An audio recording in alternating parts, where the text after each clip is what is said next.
Hi friends, मैं विमलेश चौहान स्वागत करता हूं आपका मेरे YouTube channel Vimlesh Chauhan motivation Guru में। Well friends, as you know, corona का दौर चल रहा है। हमारी सुरक्षा हमारे ही हाथों में है, ध्यान हमें ही रखना है। वैक्सीन आ गया है। अगर आप एलिजिबल हैं और अगर आपने अब तक वैक्सीन नहीं लिया है तो ज़रूर लीजिए। That's the most important and most urgent work you should do. Stay safe and mask हमेशा पहने। तो दोस्तों, आइए आज के प्रेजेंटेशन पे, आज के डिस्कशन पे आगे बढ़ते हैं। मैं सोच रहा था कुछ दिनों से कि अब किस टॉपिक को लिया जाए, तो आज मेरे मन में विचार आया कि मैं लेता हूँ पेरेंटिंग टिप्स, और parenting tips for adolescent children. जो बच्चे, जिनके बच्चे टीनेजर्स हैं, टीनेज में हैं, 13 to 19 और सो, तो उन पेरेंट्स को अपने बच्चों के साथ कैसे बिहेव करना चाहिए, बच्चों को कैसे हैंडल करना चाहिए, कैसे टैकल करना चाहिए, आज हम उस पर डिस्कस करते हैं। फ्रेंड्स, आप लोगों ने देखा होगा कि जब बच्चे टीन एज में पहुंच जाते हैं तो बैक आंसरिंग, यानी उल्टा जवाब देना, बहुत ज़्यादा गुस्सा दिखाना, they are trying to show their anger.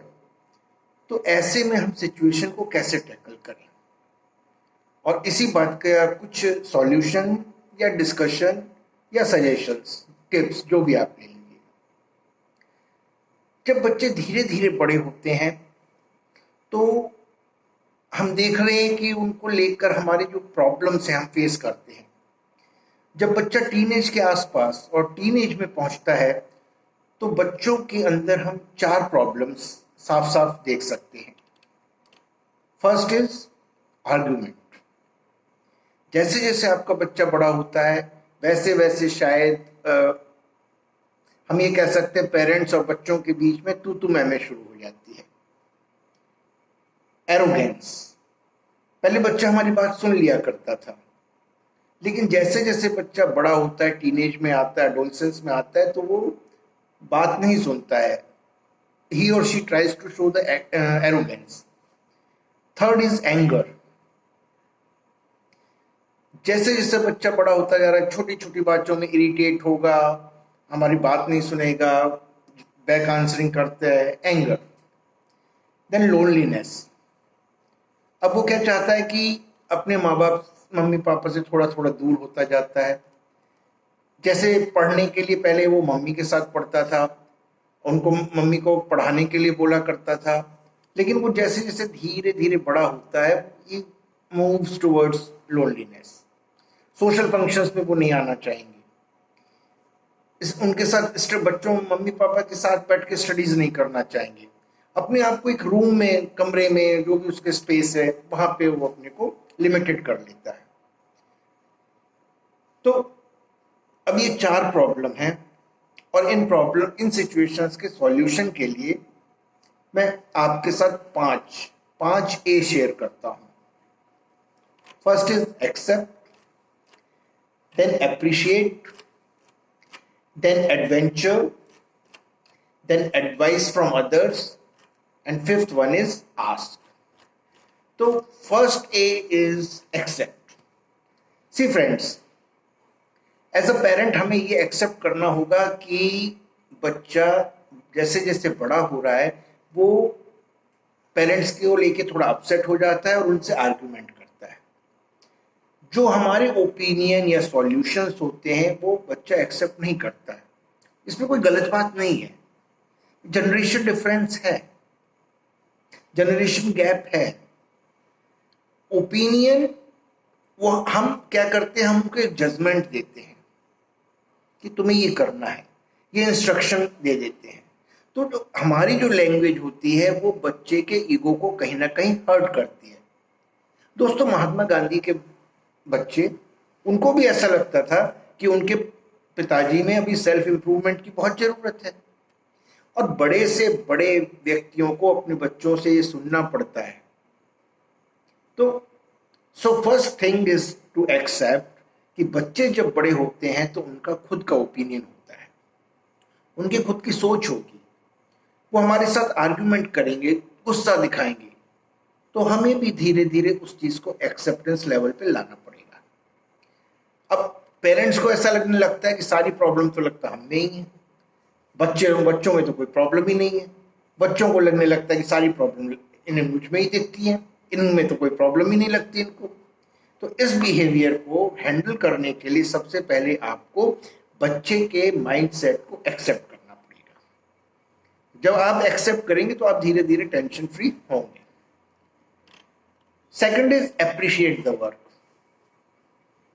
Appreciate the work.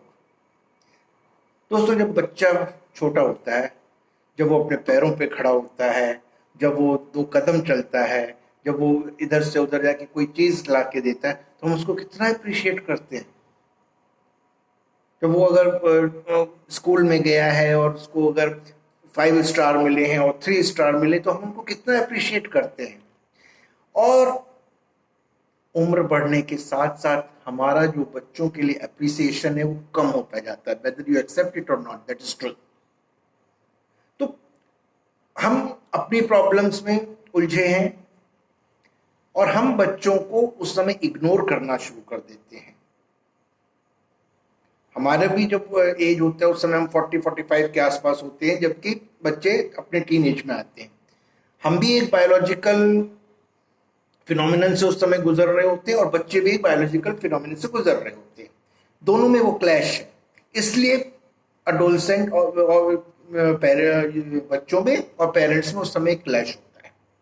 तो पेरेंट्स को भी ये ध्यान रखना चाहिए कि जैसे वो बच्चों को बचपन में अप्रिशिएट करते थे, वैसे ही उनके एफर्ट्स को अब भी अप्रिशिएट करें। उससे वो बच्चा लोनलीनेस फील नहीं करेगा। फॉर एग्जाम्पल, अगर आपका बच्चा 90% मार्क्स लाया, डोंट अप्रिशिएट हिम कि you are genius, you are mind blowing. नहीं, इससे उसमें एक ईगो आएगा, एरोगेंस आएगी। आपको क्या करना, I appreciate your efforts, I appreciate your efforts. सुन, देखो तुमने उस समय टीवी में कम टाइम दिया, घूमने में कम टाइम दिया, और तुम सुबह जल्दी उठते थे और तुमने अपना टाइम मैनेजमेंट बहुत अच्छी तरह से किया था, इसलिए तुम्हारी 90% आ गई। So your efforts are worth appreciating. तुमने जो बेटा प्रयास किए हैं ना, उनको उनको वो प्रशंसनीय है। और जब आप उनके एफर्ट्स को अप्रिशिएट करेंगे, then it will they will feel important. और वही बच्चे, टीनेज बच्चे वही चाहते हैं। तो जब कोई अच्छा पॉजिटिव काम करता है, वो आप उसके एफर्ट्स को अप्रिशिएट करो। उसकी रीडिंग हैबिट्स हैं, जो भी है, उनमें वो अप्रिशिएट कीजिए। Third is adventure. First a was accept, second a appreciate, and third one is adventure. Now friends, आपने देखा होगा कि जैसे जैसे बच्चे बड़े होते हैं, उनके एडवेंचर और एक्साइटमेंट रिक्वायरमेंट, एक्सपेक्टेशंस बढ़ती हैं। टीनेज के हाथों में जैसे व्हीकल आ गए, कोई भी 2 व्हीलर 4 व्हीलर आ गया, फुल स्पीड से व्हीकल चलाना चाहते हैं, रेसिंग करना चाहते हैं। जहां उनको एडवेंचर फील होता है, उन चीज़ों पे वो ज़्यादा ध्यान देते हैं, चाहे वो वीडियो गेम्स हो, मोबाइल गेम्स हो, एक्शन मूवी, एक्शन गेम्स, यही सब ज़्यादा वो प्रेफर करते हैं। तो अब हमें अपने रूटीन में ऐसा क्या ऐड करना है, पेरेंट्स को अपने रूटीन में ऐसा क्या ऐड करना है कि बच्चों के साथ थोड़ा एडवेंचर भी हो। आप मॉल में मत ले जाइए, किसी अम्यूजमेंट पार्क में ले जाइए, उनके साथ बैडमिंटन खेलिए, रेस लगाइए, बॉक्सिंग करिए। Let the children feel that you are with them in their adventures. अगर आप ऐसा नहीं करेंगे तो वो रॉन्ग डायरेक्शन में जा सकते। Now my fourth is advice from others. जब बच्चे बड़े होते हैं तो घर की मुर्गी दाल बराबर, और वो मम्मी पापा की बात नहीं सुनते हैं। फैक्ट है। वैल्यू पेरेंट्स की कंपैरेटिवली कम हो जाती है, क्योंकि बच्चे ने बचपन से हमको उठते बैठते, तू मैं, एंगर, आर्ग्यूमेंट सब कुछ करते देखा है। तो ऐसे में हमारी एडवाइस की वैल्यू नहीं रह जाती। ऐसे में अब आपको क्या देखना है, उसके लिए मेंटर, कोच, जो आपके फैमिली सर्कल में हो सकता है, आपके फ्रेंड सर्कल में हो सकता है, जो आप दोनों को म्यूचुअली एक्सेप्टेबल भी होता है, अंकल है, आंटी है, कोई रिलेटिव है जिसका इन्फ्लुएंस बच्चे पर काफी हो।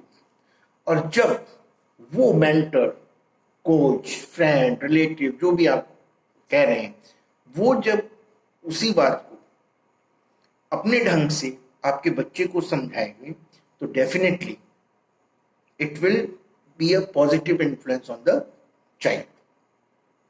करके देखिएगा। And last is ask.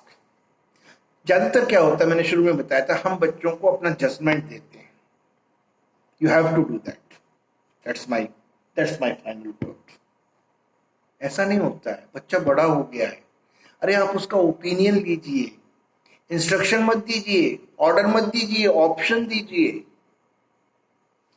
उसमें भी ईगो डेवलप हो रहा है। फॉर एग्जाम्पल, अगर आप चाहते हैं कि आज आपका बच्चा टीवी थोड़ा कम देखे, तो आप उससे ये कहिए कि तुम क्या सोचते हो, तुम्हें टीवी कितना टाइम देखना चाहिए और कौन से टाइम देखना चाहिए, कौन से प्रोग्राम्स देखने चाहिए, तुम क्या सोचते हो पढ़ने के लिए तुम्हारे पास कौन सा टाइम मतलब मोस्ट फेवरेबल होगा, कंफर्टेबल होगा। तो एडवाइस भी दें, अपनी बात भी मनवाएं उससे, उसका ओपिनियन भी लें। लेट हिम और हर feel that he or she is important member of your family and there is no doubt in that। देखिए, आप भी उससे बहुत प्यार करते हैं, वो भी आपसे बहुत प्यार करता है, तो ये इस तरह का कंफ्यूजन क्यों क्रिएट हो। दोस्तों, बात कुछ भी नहीं है, मैं भी जानता हूँ, आप भी जानते हैं, वो बच्चे हमारे हैं, हम उनके पेरेंट्स हैं, किस तरह से हैंडल करना हम भी जानते हैं। लेकिन एक वो स्पर ऑफ द मोमेंट जो ऐसा होता है जिसमें हम एंगर बहुत शो कर देते हैं, बहुत गुस्सा हो जाते हैं, एज अ रिजल्ट बच्चे बहुत एरोगेंट हो जाते हैं।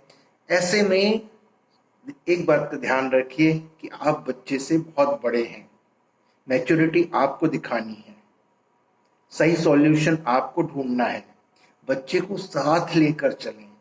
मैंने कई मतलब उसमें देखा है, फैमिलीज में देखा है कि अवॉइड करते हैं, इग्नोर करते हैं। सी, अगर आप बच्चे को सब कुछ ला कर दे देते हैं, उससे आपके जो कर्तव्य है, आपकी ड्यूटीज हैं, आपकी रिस्पॉन्सिबिलिटीज पूरी नहीं हो जाती हैं। सब कुछ ला के दे देना, क्या नहीं किया तुम्हारे लिए, अरे that is not the answer. बच्चा आपका टाइम चाहता है, treat him as your friend. I always treat my children as my friend. I always friendly with them. Even I am always friendly with my students. But it does not mean that they don't respect me. मेरा respect और ज्यादा हो जाता है उससे, और वो मेरी बात भी मानते हैं, चाहे वो मेरे बच्चे हो, चाहे वो मेरे स्टूडेंट्स हो।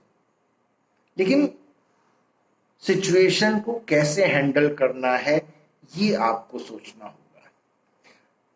बच्चे का भी ईगो है, अगर आपका ईगो है तो बच्चे का भी ईगो है, और हम लोग बहुत बड़े हो चुके हैं, हमें पता है कि सिचुएशंस को कैसे हैंडल करना है। तो फ्रेंड्स, मुझे विश्वास है कि मेरी ये कुछ टिप्स आपको अच्छी लगेंगी, काम आएंगी। और फिर से कह रहा हूँ, बच्चे आपके दोस्त हैं, आपके ही परिवार के हैं, आपसे अलग नहीं है। उनका साथ दीजिए, उनके साथ रहिए, and let them feel that they are important. Thank you.